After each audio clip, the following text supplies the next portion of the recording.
السلام علیکم ناظرین، آج ہم سوشل میڈیا کا پازیٹیو استعمال کے موضوع پہ پروگرام کر رہے ہیں۔ معاشرے میں جو کچھ ہو رہا ہوتا ہے یا ہو چکا ہوتا ہے، اس میں اہم واقعات ذہنوں پہ نقش ہو جاتے ہیں۔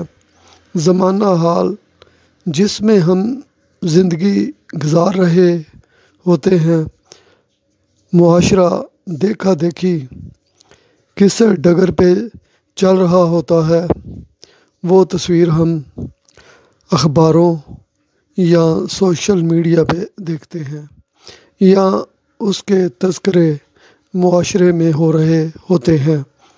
ہم اسے روٹین کی خبر سمجھتے ہیں اور پھر اپنی اپنی دنیا میں مگن ہو جاتے ہیں۔ فارغ وقت میں سوشل میڈیا ہم پہ حاوی ہوتا ہے۔ اصل اسیر ہم ذمہ داریوں کے ہوتے ہیں۔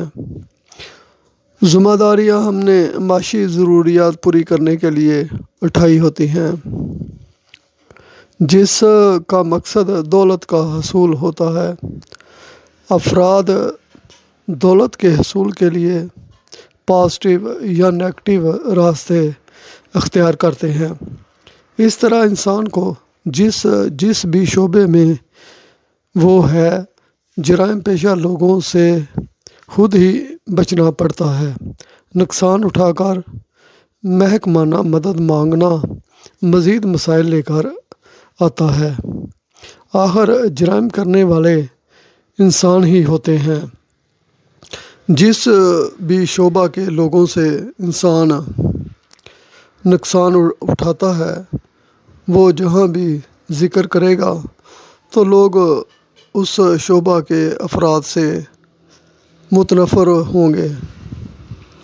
جرائم پیشہ لوگوں نے مذہب کی آڑ میں بھی شامل ہو کر لوگوں کو دولت سے محروم کرنا شروع کیا ہے۔ سیاست، مذہب اور سرکاری نوکری کو لوگوں نے اپنی ڈھال بنا لیا ہے۔ اب ہم آتے ہیں سوشل میڈیا کا پازیٹیو استعمال ہم کیسے کر سکتے ہیں۔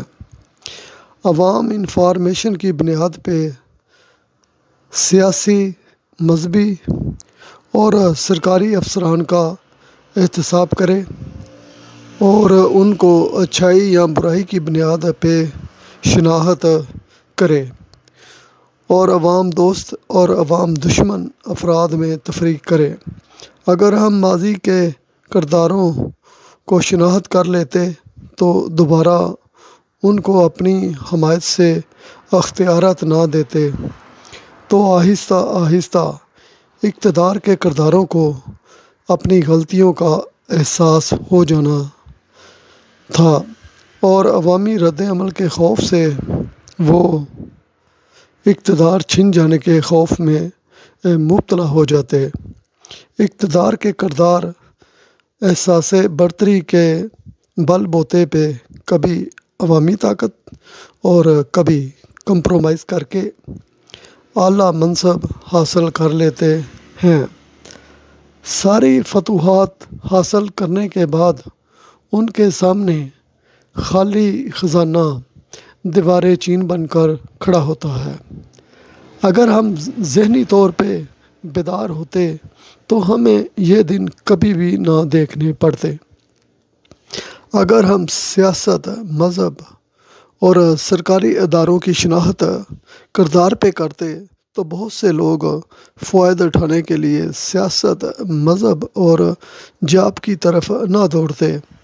عوام کا دیا ہوا پیسہ ہی مختلف ٹیکس کی مد میں ملک کا بوجھ اٹھاتا ہے۔ عوام ہی ملک کی چوکیدار ہے اور وہی اپنے قومی خزانے کی حفاظت کر سکتی ہے۔ اس کے لیے ذہنی بیداری بہت ضروری ہے۔ لاپرواہی کی سزا عوام مہنگائی کی صورت اور حکمران نگر نگر دستے سوالی بن کر اٹھا رہے ہیں، اور انسانی ضروریات جو پہلے چند سو روپے تھیں، کرنسی ڈاؤن ہونے کی وجہ سے ہزاروں لاکھوں میں پہنچ چکی ہیں۔ دولت کی غیر منصفانہ تقسیم نے لوگوں کو دولت کے حصول کے لیے جرائم کی طرف دھکیلا، ورنہ بیرون ملک آج بھی ابتدائی اجرت وہی چل رہی ہے اور ہمارے ہاں کرنسی ڈاؤن کرتے جانا کوئی جرم ہی نہیں ہے، جس کا بوجھ فرد فرد پہ پڑتا ہے اور نشانہ سیاسی، مذہبی اور جاب ہولڈر سبھی بنتے ہیں۔ بیرون ملک سے آئی کرنسی کی ضرب جرائم کو ضرب دیتی جاتی ہے۔ ہمارے ملک کو اس وقت جو سب سے بڑا مارکا درپیش ہے وہ قومی خزانہ بھرنا اور اپنی کرنسی کو بلند کرنا ہے، اور ہم نے بجلی پہ چلنے والی بسوں کی وجہ سے جو سستا سفر دستیاب ہوا ہے، ہم نے 60 سال سے زائد عمر کے افراد کو فری سفر کی سہولت دے کر کرپشن کا راستہ کھول دیا ہے، ورنہ پہلے وہ کرایہ دے کر ہی سفر کر رہے تھے۔ اور یاد رہے، ان نئی بسوں نے خراب بھی ہونا ہے اور ان کی قیمت بھی کم ہو جانی ہے۔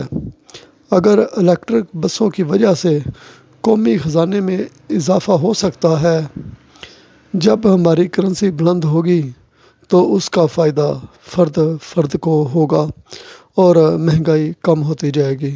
شکریہ۔